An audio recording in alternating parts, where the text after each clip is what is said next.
big day ahead. Let's bring in investigative columnist at the Daily Signal and radio host Tony Kennett. Tony, good morning. Thanks for joining us. Yes, let's get to that looming government shutdown. Why is Chuck Schumer caving on this? And man, he is getting hammered by other Democrats. I mean, it's really a lose-lose for him no matter what he did, because Chuck Schumer immediately came out after the House passed with bipartisan support. A Democrat did leave the rank and file with Hakeem Jeffries to vote with Republicans for the continuing resolution. It got over to the Senate. Chuck Schumer got in front of everyone and said, we're not voting for this and we're not going to do it. And then Republicans said, really? You're just going to endorse the shutdown when your party is in shambles at the moment? It is on fire in every which way. And then John Fetterman started wagging his chin going, this isn't very good at all. And so Chuck Schumer then had to do an about face, recognizing that it might truly be the end of the party if they endorsed this shutdown. And so now he's flipped completely on it, saying that it's to keep Donald Trump from getting what he wants, which is a shutdown, which is kind of funny because if the president wanted to, he could veto or not sign the continuing resolution and get a shutdown anyway. So this is factually incorrect coming from Senator Schumer. And boy, what a PR nightmare. You've seen smoke before, but this is a full on fire.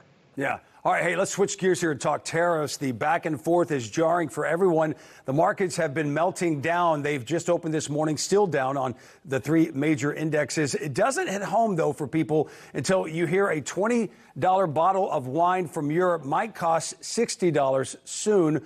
What is your take on this trade war? Did they need to happen, the tariffs?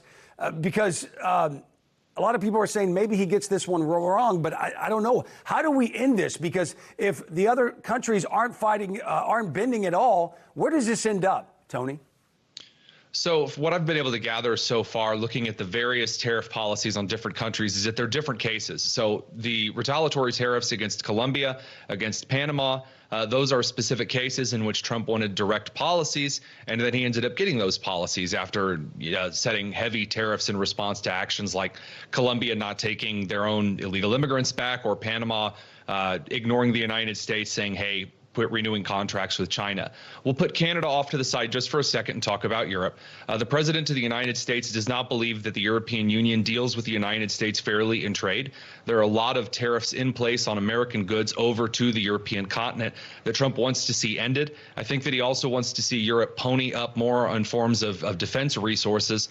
And so he is suggesting that he's going to hit Europe where it hurts.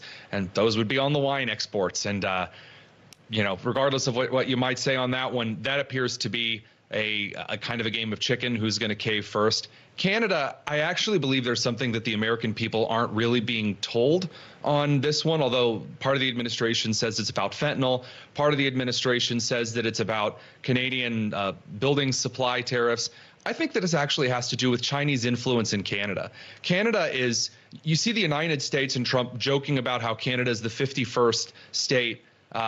More realistically, Canada is essentially a Chinese province under the Communist Chinese Party, and the United States is not a fan of this at all.